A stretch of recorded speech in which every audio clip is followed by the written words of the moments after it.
নমস্কাৰ, ভাৰতৰ মজিয়ালৈ সকলোকে স্বাগতম জনাইছোঁ।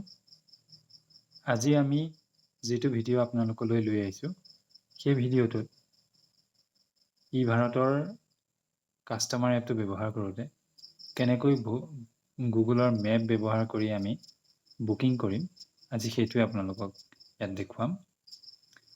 ক্লিক হেয়াৰ টু ষ্টাৰ্ট ৰাইটিঙত আমি এতিয়া আঙুলিৰে চুই দিছোঁ আৰু আমি আৰম্ভ কৰিম পে এজ পাৰ কিলোমিটাৰ এই শীৰ্ষক যিটো বুকিং ছিষ্টেম, সেই বিষয়ে আমি আজি আকৌ আলোচনা কৰিম। পে এজ পাৰ কিলোমিটাৰত আমি চুই দিছোঁ। এতিয়া আপোনালোকে নিশ্চয় দেখা পাইছে যে প্ৰথম লোকেশ্যনটো যিটো সেউজীয়া ৰঙৰ এটা গোল চিহ্ন আছে, তাত যিটো লিখা আছে সেইটো আমাৰ হৈছে কাৰেণ্ট পজিশ্যন, অৰ্থাৎ আমি বৰ্তমান য'ত আছোঁ সেই লোকেশ্যনটোৱে GPS আমাক দি থৈছে। ডেষ্টিনেশ্যন লোকেশ্যনটো আমি য'লৈ যাম সেই লোকেশ্যনটো আমি ইয়াতে লিখিব লাগিব। প্ৰথমে আমি ডেষ্টিনেশ্যন লোকেশ্যনত আঙুলিৰে চুই দিছোঁ, লগে লগে আমাৰ দুটা অপশ্যন আহিছে। কিপেডখন ওলাই আহিছে আৰু এই কিপেডত আমি হয় লোকেশ্যনটোৰ বিষয়ে লিখিব পাৰোঁ, নহ'লে আমি চুজ অন মেপ কৰিব পাৰোঁ। চুজ অন মেপটোত বিশেষ কিয় গুৰুত্ব দিয়া হৈছে সেই কথাটো আমি কৈ থওঁ।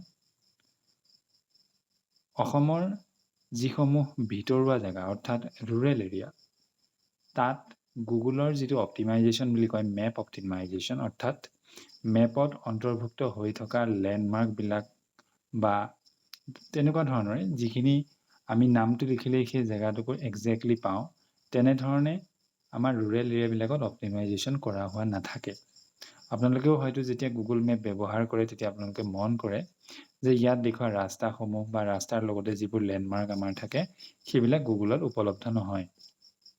গতিকে আমি যেতিয়া কোনো এটা লোকেশ্যনৰ নাম ইয়াত লিখোঁ, সেই নামটো যেতিয়া আমি লিখোঁ সেই নামটোৰ একজেক্ট লোকেশ্যনটো যিটো মেপে দেখুৱাব আৰু যিটো আমি মনে ভাবিম, দুইটাৰ যথেষ্ট পাৰ্থক্য থাকে।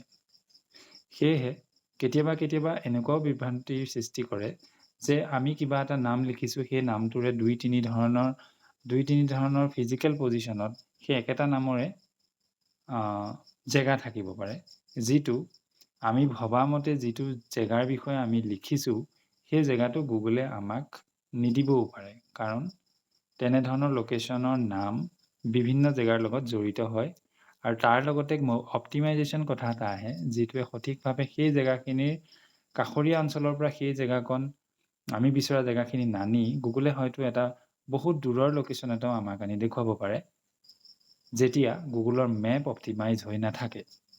এনে ক্ষেত্ৰত আমাৰ ভিতৰুৱা অঞ্চলবিলাকত আমি গুগলৰ মেপত যিটো নাম লিখি দিওঁ বা জেগাৰ নাম লিখি দিওঁ, সেইটোৰ ওপৰত যদি আমি বিশেষ গুৰুত্ব নিদি আমি যদি মেপখন চিনি পাওঁ আৰু মেপত আমি গৈ আমাৰ নিৰ্দিষ্ট লোকেশ্যনটো যদি আমি ফিক্স কৰিব পাৰোঁ, তেতিয়াহ'লে আমাৰ যিটো যাত্ৰা কৰিবৰ কাৰণে আমাৰ যিটো এষ্টিমেটেড ফেয়াৰ আমাক দেখুৱাব, সেইটো আমাক ওচৰা-ওচৰি ফেয়াৰ এটা দেখুৱাব আৰু আমাৰ বাবেও বা আমাৰ গ্ৰাহকসকলৰ বাবেও সেইটো সুবিধাজনক হ'ব। সেয়েহে গুগল মেপ ব্যৱহাৰ কৰি পেলাই যদি আমি এনে অঞ্চলবিলাকত বুকিং কৰোঁ, তেতিয়াহ'লে আমাৰ বাবে সুবিধাজনক।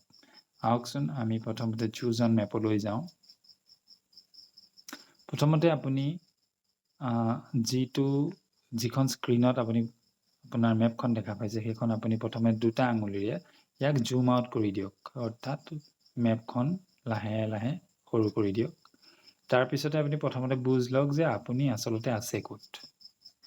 বিশেষ যিখিনি লোকেশ্যন, ইম্পৰ্টেণ্ট লোকেশ্যন, সেইখিনি বিষয়ে অলৰেডি আপুনি মেপত নামখিনি দেখাই পাইছে। এতিয়া আমি সেই মেজৰ লোকেশ্যনৰ পৰা আমি নিচেই যিটো নিকটৱৰ্তী জেগালৈ আমি গমন কৰিম, প্ৰথমতে সেই ইম্পৰ্টেণ্ট জেগাখিনি আমি প্ৰথম পইণ্ট আউট কৰি ল'ব লাগিব। ধৰি ল'লোঁ আমি আজি এই সেউজীয়া ডটটোত য'ত আছে বৰ্তমান আমাৰ নিজৰ লোকেশ্যন, আমি থকা লোকেশ্যন, ইয়াৰ পৰা আমি টকৌবাৰীৰ কোনোবা এটুকুৰ জেগালৈ যাম। প্ৰথমতে আমি টকৌবাৰীৰ ওচৰলৈ আহি লওঁ, তাৰ পৰা আমি ইয়াক জুম কৰিম, দুই আঙুলিৰে আকৌ জুম কৰিম। জুম কৰাৰ পিছত আমি নিশ্চয় গম পাম যে আমাৰ গন্তব্যস্থান আচলতে আমি ক'লৈ যাব বিচাৰিছোঁ। টকৌবাৰীৰ পৰা ধৰক আমি উত্তৰ দিশে গতি কৰি আমি ভিতৰুৱা চন্দামাৰী ফালে আহিলোঁ। আমি যদি কাৰিবিল চাপৰিলৈ যাওঁ, তেতিয়াহ'লে আমি এই কাৰিবিল চাপৰিত পইণ্টাৰটো থৈ আমি কনফাৰ্ম লোকেশ্যন কৰিম। লগে লগে আমাৰ ডেষ্টিনেশ্যন ছেট হৈ গ'ল আৰু আমি বিচৰা মতে বা আমি ভবা মতে আমি যি লোকেশ্যনলৈ যাব বিচাৰোঁ তাৰ নিকটৱৰ্তী স্থান এটাত আমি বৰ্তমান উপস্থিত হ'ম। এতিয়া আমি চাব পাৰোঁ যে সেই স্থানলৈকে আমাৰ ফেয়াৰ, আমাৰ ইয়াত সন্নিৱিষ্ট গাড়ীসমূহত কোনটোত কি ফেয়াৰ আছে সেইটো আমি এবাৰ চাব পাৰোঁ। ইয়াত আমি যদি ভাবিছোঁ যে আমি অটো এখন লৈ যাম, তেতিয়াহ'লে অটোৰ ফেয়াৰ দেখুৱাই আছে 258। বাইক যদি লৈ যাওঁ তাত দেখুৱাইছে 147। ই ৰিক্সাত দেখুৱাই আছে 306। যিহেতু আমি এতিয়া ৰাতি 10 বজাত এই ভিডিঅ'টো বনাই আছোঁ, গতিকে আমাৰ বৰ্তমান ইয়াতে চাৰ্জ এটা লাগি আছে, যিটো 0.25% এটা ইয়াতে পাৰ্চেণ্ট নহয়, 25% এটা এক্সট্ৰা চাৰ্জেছ লাগি আছে। চ' সেইটো কাৰণে আমাৰ ফেয়াৰটো এনেধৰণে দেখাই আছে। গতিকে আপোনালোকে নিশ্চয় বুজি পাইছে যে গুগল মেপ এখনত আমি কেনেকৈ নিজৰ লোকেশ্যন বা ডেষ্টিনেশ্যন বিচাৰিম, তাৰ প্ৰচেছটো কেনেকুৱা, সেইটো আপোনালোকে নিজেও গুগল মেপত গৈ প্ৰেক্টিছ কৰিব পাৰিব, বা ই ভাৰতৰ এই এপটোতো আপোনালোকে ডাইৰেক্টলি আহি নিজৰ মেপখন বা নিজৰ এৰিয়াটোৰ বিষয়ে আপোনালোকে বুজ ল'ব পাৰিব আৰু এনেধৰণৰ বুকিং কৰাত আপোনালোকৰ সহায়ক হ'ব। আজিৰ ভিডিঅ' ইমানেই। ধন্যবাদ।